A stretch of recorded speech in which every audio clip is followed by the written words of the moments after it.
Brigitte Macron serait née homme. C'est en tout cas ce qu'affirme une des théories les plus relayées au monde, une rumeur devenue complot planétaire, malgré l'absence de preuves établies. Vous avez sûrement vu passer l'information sur les réseaux sociaux, dans les médias, en France et même aux États-Unis. Face à cette propagation massive, Brigitte Macron a choisi de répondre par la voie judiciaire. Des plaintes ont été déposées en France, mais également aux États-Unis. Pendant que certains procès sont encore en cours, l'an dernier, certaines personnes ont été relaxées et à l'inverse, le 5 janvier 2026, 10 personnes ont été reconnues coupables. De quoi entretenir la confusion. Mais cette affaire dépasse largement le cadre du couple présidentiel. C'est loin d'être la première fois qu'une première dame est visée par ce type de rumeurs. Elle révèle une misogynie persistante et également un profond sentiment de défiance envers les institutions, où l'absence d'explication devient parfois pour certaines personnes la preuve d'un mensonge. Où est la vérité? Que dit cette affaire sur notre société? Et surtout, le couple Macron a-t-il des chances de gagner la bataille juridique en France, mais également aux États-Unis?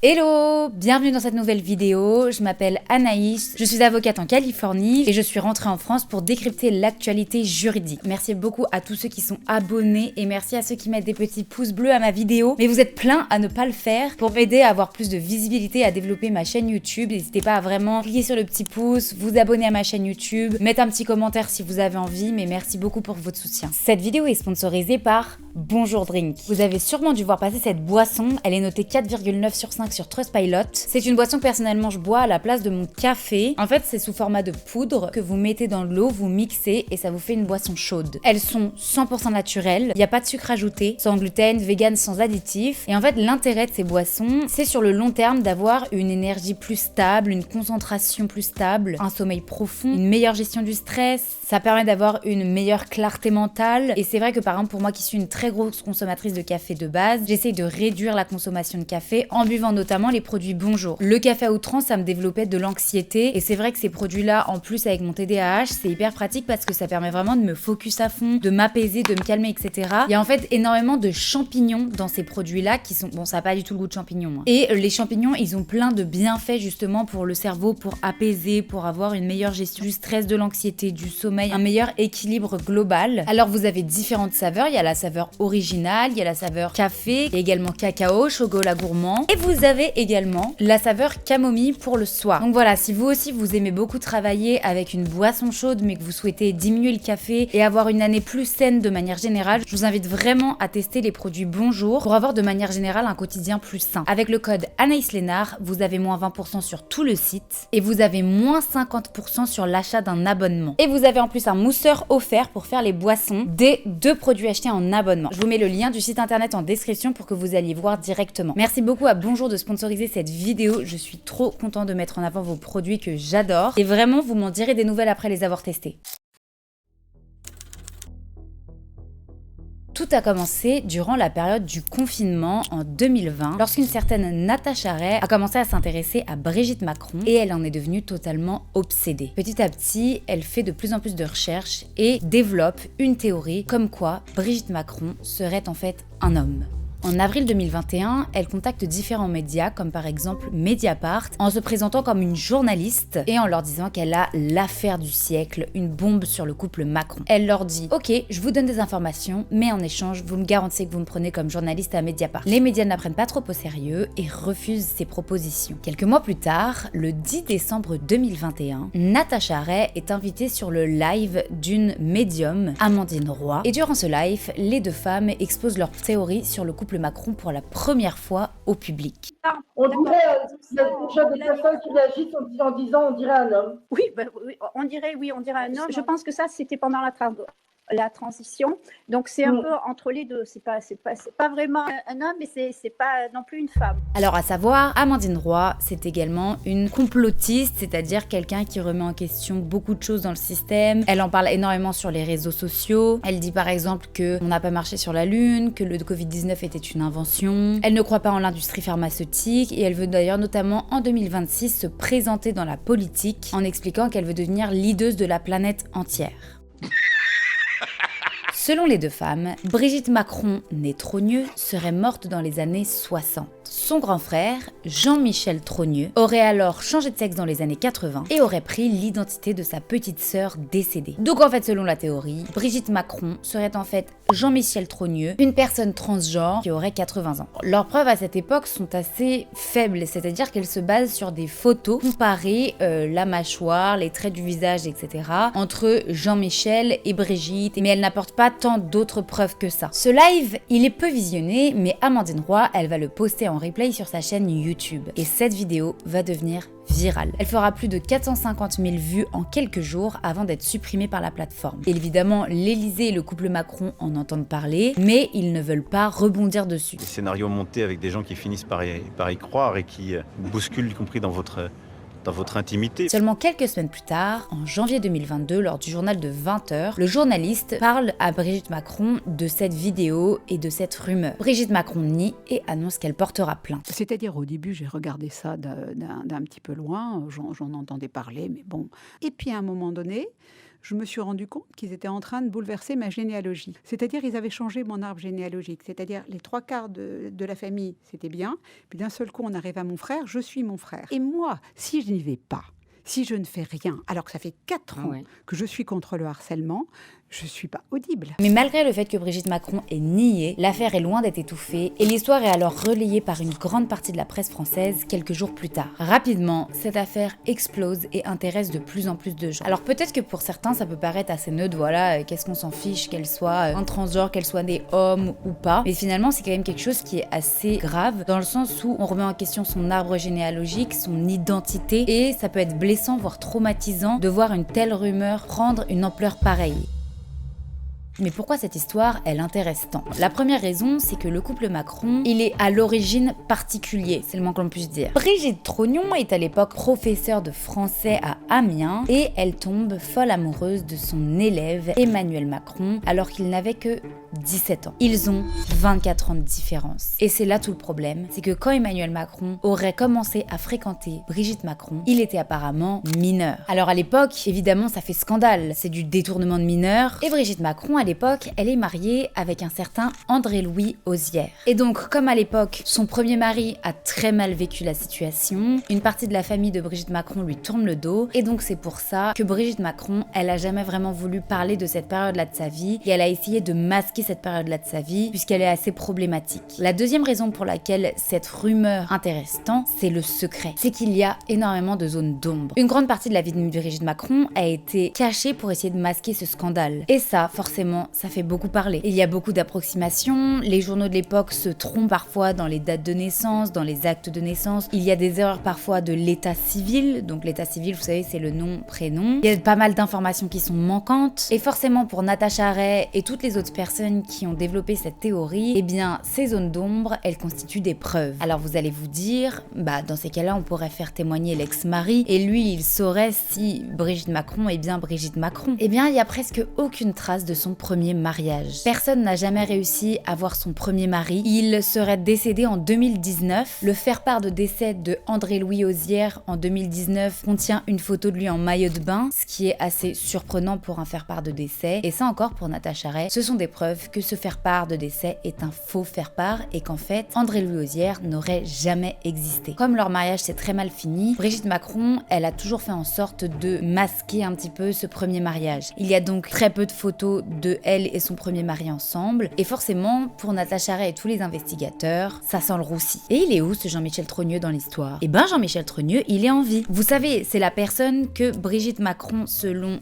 les rumeurs, devrait être à l'origine. Mais du coup, si en fait Brigitte Macron c'est Jean-Michel Trogneux, il est pas censé exister un autre Jean-Michel Trogneux. Je sais pas si vous avez compris, mais c'est pas très clair, c'est normal. Et donc ce Jean-Michel Trogneux, les brigittologues, c'est ceux qui enquêtent sur la vie de Brigitte Macron, ils l'appellent le petit gros, ce qui n'est pas du tout ok, et ils expliquent qu'il ne ressemble en rien à sa supposée sœur Brigitte Macron, que Jean-Michel Trogneux n'est absolument pas le vrai Jean-Michel Trogneux, qu'il n'apparaît dans aucune photo officielle avec sa sœur à l'Élysée, et donc Brigitte Macron, même quand elle a commencé à poster poster des photos de elle et son frère pour prouver qu'elle n'est pas son frère, mais que son frère est quelqu'un d'autre qu'elle. Les personnes n'y croient plus et les brigittologues demandent même un test ADN. Mais attention, un test ADN en Russie, car ils ne font pas confiance au test ADN en France. En fait, ce manque d'informations, ces espèces de flou par rapport au passé de Brigitte Macron, ça interloque les brigittologues. Ça interloque les brigittologues, même si je ne crois absolument pas en cette théorie. Il faut quand même noter que le travail de recherche de Natacha Ray est extrêmement développé. Ce n'est pas une théorie qu'elle a lancée comme ça, elle a vraiment fait des recherches énormes, elle est allée voir les archives des journaux d'Amiens pour essayer de trouver s'il y a des photos du mariage. Voilà,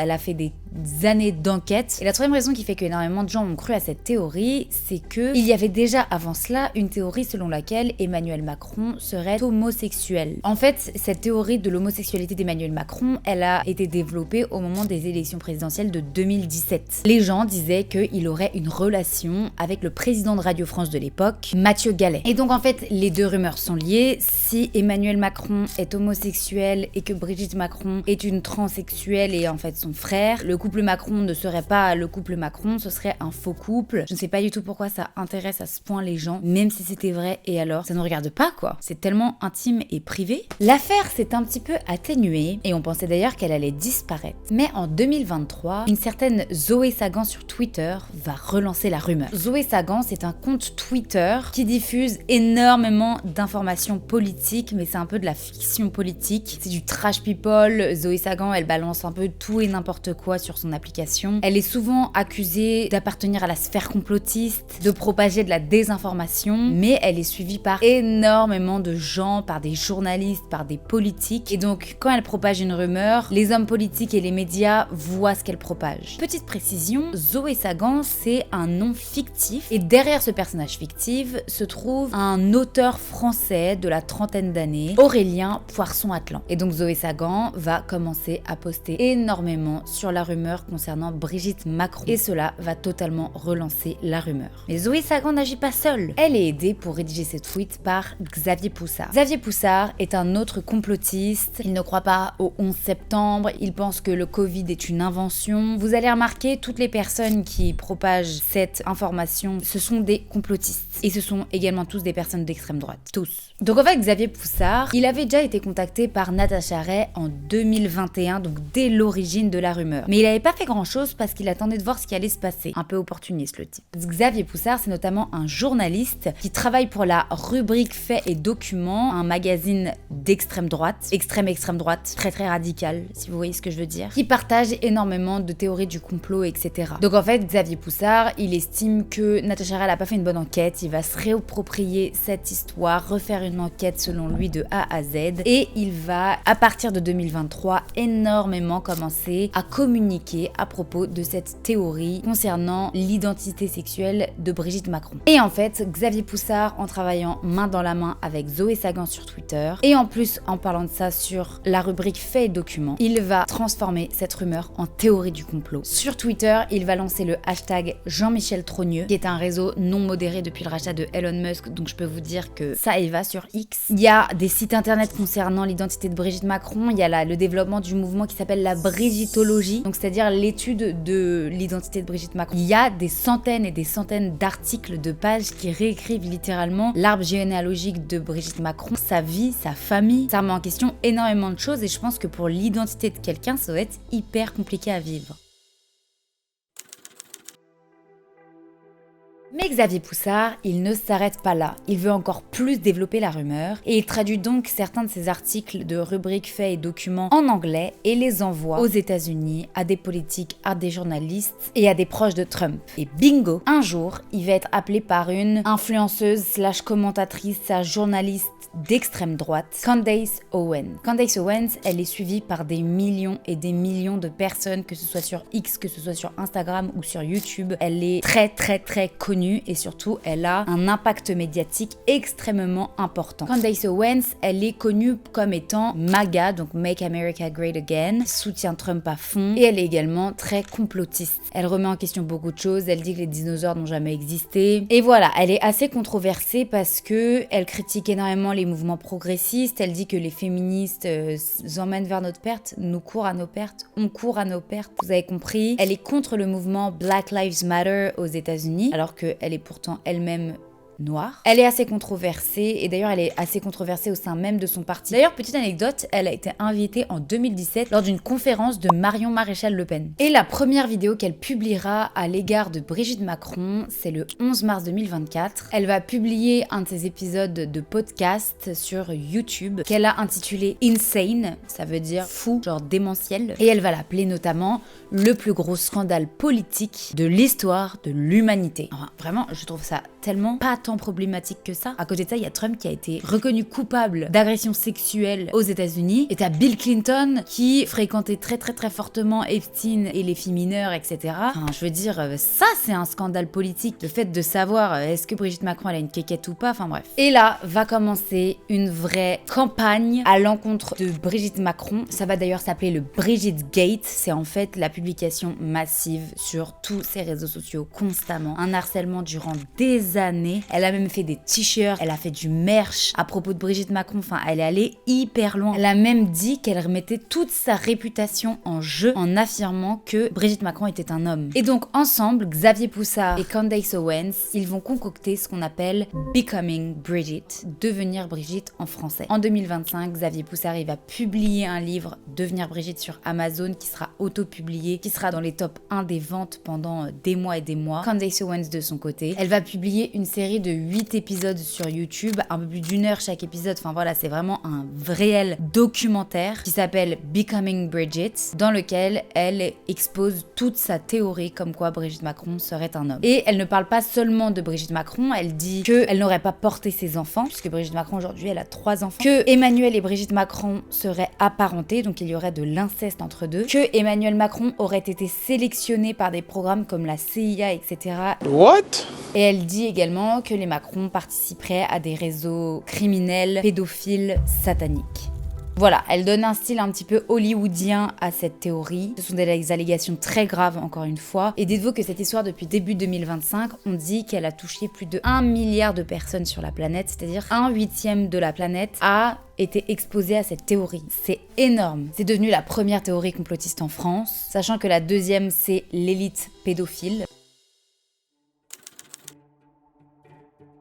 Les Macron vont décider de répondre à ces théories en portant plainte contre différentes personnes. La première plainte a été déposée en 2022 pour diffamation et elle a été déposée contre 2 femmes, Amandine Roy de son vrai nom Delphine Guéjoux et Natacha Ray. En France, la diffamation, c'est quand on impute un fait à une personne, on dit qu'une personne a fait quelque chose et que ce fait-là, il porte atteinte à l'honneur ou à la considération de cette personne. Attention, si le fait en question, il est vrai, il peut pas y avoir de diffamation. Donc par exemple, ici dans cette histoire, si il est prouvé que Brigitte Macron était bien née homme à la naissance, il ne peut pas y avoir de diffamation. Le 12 septembre 2024, Natacha Ray et Amandine Roy ont été condamnées en première instance, mais elles ont fait appel. Un enfant qui a été maltraité à 14 ans par une dame de 39 ans, il ne peut pas se former psychologiquement normalement, donc je l'excuse. Et le 10 juillet 2025, retournement de situation, la cour d'appel a relaxé Natacha Ray et Amandine Roy. En gros, ça veut dire qu'elle dit « Vous n'êtes pas coupable d'avoir commis de la diffamation contre Brigitte Macron en disant qu'elle était née homme ». Et le fait qu'elles aient été relaxées, c'est catastrophique pour le couple Macron. Cette décision, elle a été amplement relayée et toutes les personnes qui croient à cette théorie, elles se sont dit « Bah voilà, vous voyez, elles n'ont pas été condamnées pour diffamation, ça veut dire que c'est vrai ». Alors qu'en fait, ça veut pas du tout dire ça. Natacha Ray et Amandine Roy, elles n'ont pas été condamnées pour diffamation parce que selon la cour d'appel, la diffamation pour la pédocriminalité, il y a eu l'excuse de la bonne foi. Ça veut dire que comme ce ne sont pas des professionnels, si elles croient véritablement au fond d'elles qu'il y a eu de la pédocriminalité, alors elles peuvent pas être tenues coupables de la diffamation. En fait, quand on diffame quelqu'un, on doit savoir que c'est faux ce qu'on dit. Donc voilà, là il y a eu l'excuse de la bonne foi qui a été retenue. Et concernant la diffamation sur le fait que Brigitte Macron serait née homme, ils n'ont pas caractérisé ça comme de la diffamation parce que selon eux, dire que quelqu'un quelqu'un est né homme et donc est un transsexuel ou un transgenre, bah c'est pas diffamant, enfin c'est pas insultant, ça ne porte pas atteinte à notre honneur, c'est pas une insulte d'être un transsexuel ou un transgenre. Mais ça veut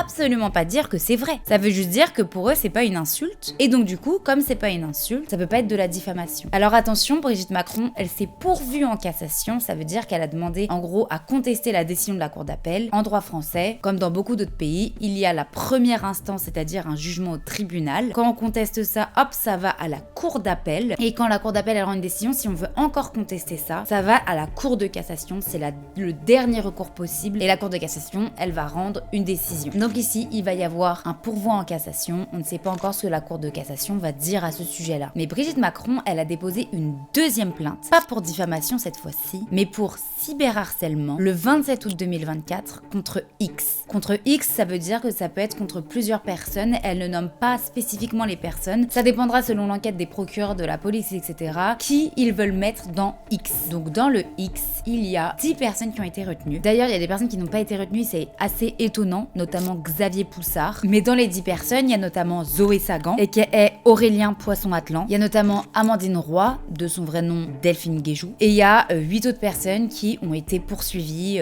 des personnes qui ont tweeté sur cette rumeur, etc. Le procès a eu lieu ce 27 et 28 octobre 2025. Alors Brigitte Macron n'a pas été présente durant ce procès. Elle a parlé à la police avant le procès en expliquant que la rumeur d'elle se présentant comme une femme transgenre a eu un très fort retentissement dans sa vie privée, sur son entourage, mais également sur elle-même. Il y a également eu des victimes intermédiaires qui sont venues témoigner, comme ses enfants, ses petits-enfants. Il y a également toute la communauté transgenre qui est une victime intermédiaire. La défense, elle a eu plusieurs stratégies ici. D'abord, concernant le personnage fictif de Zoé Sagan, selon Aurélien Poisson-Atlan, ce serait une IA, donc c'est pas lui qui parle, c'est une IA, du coup il peut pas être coupable de ça. Un peu gros, je trouve, comme excuse. Sinon, il y a d'autres prévenus qui ont expliqué qu'ils avaient publié ou envoyé très peu de messages concernant ce sujet-là. Et en fait, ils ont vraiment différencié les meneurs et les suiveurs dans ces 10 personnes. C'est-à-dire que les meneurs, c'est ceux qui ont énormément d'abonnés. Comme par exemple Zoé Sagan, donc quand ils font des tweets, etc., ça va avoir une très grosse ampleur. Et ensuite, il y a les suiveurs qui vont participer. Et il n'y a pas besoin d'envoyer des centaines et centaines de messages ou de faire des centaines de tweets pour que ce soit de l'harcèlement. En fait, si on fait partie d'une masse, ça peut constituer de l'harcèlement. Et une très grande participée des prévenus, donc des personnes qui étaient poursuivies pour harcèlement, ils ont mis en avant comme moyen de défense la satire, le fait que c'était de l'ironie, que c'était de l'humour à l'information. Comme c'est de l'humour, on a le droit de faire de l'humour, la liberté d'expression, etc. On rigole, Marie. Je rigole, mais c'est de l'humour, Marie, de l'humour. Et le 5 janvier 2026, le tribunal a condamné les 10 prévenus pour harcèlement moral aggravé contre Brigitte Macron et les peines vont jusqu'à 6 mois de prison ferme. Donc sur les 10, il y en a 8 qui ont été condamnés à de la prison avec sursis, une personne qui a été condamnée à 6 mois de prison ferme et la 10e personne, elle n'a pas été condamnée à de la prison, mais par contre elles ont toutes été condamnées à faire des stages de sensibilisation, à payer une amende, etc. Et ça d'ailleurs, là moi je tourne la vidéo, on est le 7 janvier, c'est assez surprenant parce que personne n'en a parlé. Et le 3e procès en cours, c'est aux États-Unis. Le couple Macron a porté plainte contre Candace Owens le 24 juillet 2025 pour diffamation. Alors là, c'est pas seulement Brigitte Macron, mais c'est également Emmanuel Macron qui a porté plainte parce que je vous rappelle que Candace Owens, elle ne s'arrête pas à la rumeur comme quoi Brigitte Macron serait née homme, mais elle dit aussi que Emmanuel Macron serait affilié à Brigitte Macron, qu'il y aurait de l'inceste entre deux, et également que Emmanuel Macron, ce serait le fruit d'un programme de la CIA pour faire de la programmation du cerveau, etc. Enfin bref. Comme là, elle parle des deux, les deux ont porté plainte et c'est la première fois qu'un président en fonction porte plainte contre quelqu'un à l'étranger. Alors, petit rappel en droit américain, ce n'est pas comme le droit français. Aux États-Unis, la charge, elle est renversée en droit civil, c'est-à-dire que chacun doit prouver son point de vue. C'est pas seulement la personne porte plainte qui doit prouver son point de vue, c'est les deux. Donc là, pour la diffamation, pour que ce soit établi, il faut qu'il y ait la diffusion à un public d'une information fausse et que l'information fausse, elle concerne une personne et qu'elle porte atteinte à cette personne-là. Il faut que les personnes qui propagent cette information, elles aient une intention malveillante, c'est-à-dire qu'il faut qu'elles sachent que l'information est fausse. Donc là, par exemple, il faut que Brigitte Macron prouve que c'est une femme et qu'elle était femme à la naissance pour pouvoir dire qu'il y a eu diffamation. Alors qu'en France, Brigitte Macron n'a pas besoin de prouver ça puisqu'on part du principe que c'est à la défense de prouver son point de vue. Et Candace Owens a également besoin de prouver que c'était un homme à la naissance. Ici, et ce que j'adore avec les États-Unis, c'est que les plaintes sont publiques. J'ai donc pu avoir accès avec mes petits codes à la plainte de Emmanuel et Brigitte Macron. Je vais vous mettre des extraits de la plainte, elle fait 250 pages, c'est assez long, mais il y a énormément d'éléments dans cette plainte. D'ailleurs, ils n'ont pas besoin normalement de montrer tous les éléments dans leur plainte. La plainte, ça constitue le premier document, tu dois montrer quelques éléments minimum, mais t'as pas besoin d'aller jusqu'au bout de ton explication. Mais comme ils savent que là, ça va être un document public, Brigitte et Emmanuel Macron, c'était important de montrer au public tous les éléments qui prouveraient que Brigitte Macron n'est pas une transgenre. Donc dans la plainte, ils reviennent sur tous les faits chronologiquement, ils mettent énormément de screenshots des tweets de Candace Owens, ils expliquent tout ce qui s'est passé par rapport à Candace Owens. Ils expliquent également qu'ils ont envoyé différents courriers à Candace Owens en lui demandant d'arrêter, en lui envoyant des preuves de certificat de naissance, en lui disant je vous jure Candace Owens c'est faux ce que vous dites, regardez, voilà les preuves, j'étais bien une femme à la naissance. Ils ont même envoyé des photos de son premier mariage, ils ont envoyé des photos de Brigitte Macron jeune. Donc en fait en montrant ça, ils prouvent que Candace Owens elle savait que c'était faux ce qu'elle disait. Donc il y a le malice, c'est donc l'intention malveillante. Ils disent également que les fake news ça rapporte énormément d'argent, que les vidéos YouTube ça rapporte énormément d'argent, ça dépend pour qui.